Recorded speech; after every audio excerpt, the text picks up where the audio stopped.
अस्सलाम वालेकुम फ्रेंड्स, मेरा नाम है असद रहमान और आप देख रहे हैं all about info channel. Friends, आज की इस वीडियो में मैं जिस मेडिसन पर बात करने वाला हूं उसका नाम है केफ्लाम। इसके यूजेस के बारे में, साइड इफ़ेक्ट और डोजेज और वार्निंग के बारे में बताऊंगा इस वीडियो में। अगर वीडियो आपको पसंद आए तो वीडियो को लाइक करें और अगर आप मेरे चैनल पर नए हैं तो नीचे दिए गए सब्सक्राइब के बटन पर क्लिक करें और प्रेस करें बेल आइकॉन को, ताकि मेरे हर आने वाली वीडियो की नोटिफिकेशन बर वक्त आपको मिलती रहे। तो चलो दोस्तों, टाइम ज़ाया किए बगैर आज की वीडियो को शुरू करते हैं। फ्रेंड्स, इस टेबलेट का नाम केफ्लाम है। ये 50 mg में आती है और इसका फार्मूला डाइक्लोफेनिक पोटाशियम है और ये बहुत अच्छी कंपनी नोवार्टिस की बनाई गई टेबलेट है।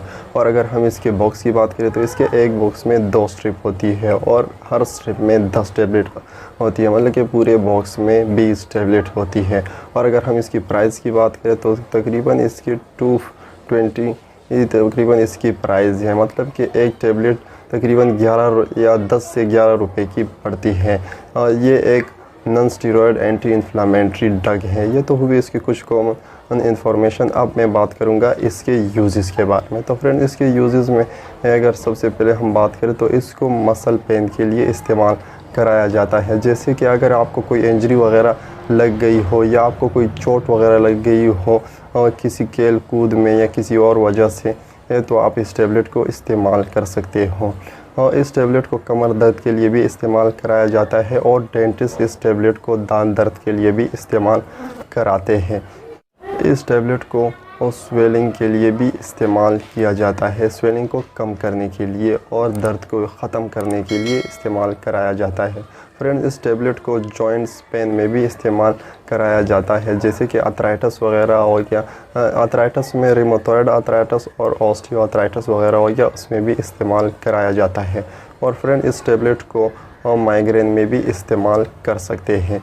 ये तो हुए इसके कुछ कॉमन यूजेस। अब मैं बात करूंगा इसके डोजेज के बारे में। फ्रेंड, इसके डोजेज की अगर हम बात करें तो ये एक टेबलेट सुबह और एक रात को इस्तेमाल करनी चाहिए पानी के साथ। अब मैं बात करूंगा इसके साइड इफ़ेक्ट के बारे में। तो फ्रेंड्स, इसके साइड इफ़ेक्ट में सबसे पहले आ गया कि आपको वर्टिगो मतलब कि चक्कर आ सकता है, डाइजनेस हो सकती है, घबराहट हो सकती है, हेडेक हो सकता है, आपके स्किन पर रेशेस आ सकते हैं या आपको वोमिटिंग हो सकती है, या इसके अलावा आपका GI अपसेट हो सकता है। GI का मतलब है गैस्ट्रिक इंटेस्टाइनल, क्योंकि आपका स्टमक या इंटेस्टाइन जो है वो अपसेट हो सकते हैं। ये तो हुए इसके साइड इफ़ेक्ट। अब मैं बात करूंगा इसके वार्निंग के बारे में कि कौन से पेशेंट इस टेबलेट को इस्तेमाल नहीं कर सकते।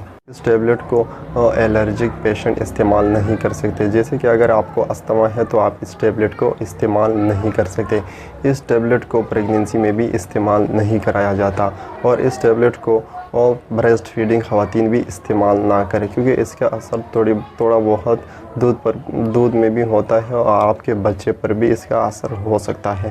फ्रेंड, इस टेबलेट को अगर मज़ीद बात करें तो इस टेबलेट को किडनी और हार्ट के पेशेंट भी इस्तेमाल नहीं कर सकते और इस टेबलेट को पेप्टिक अल्सर के पेशेंट भी इस्तेमाल ना करें, क्योंकि ये आपके अल्सर को मज़ीद पेचीदा कर सकता है या बढ़ा सकता है।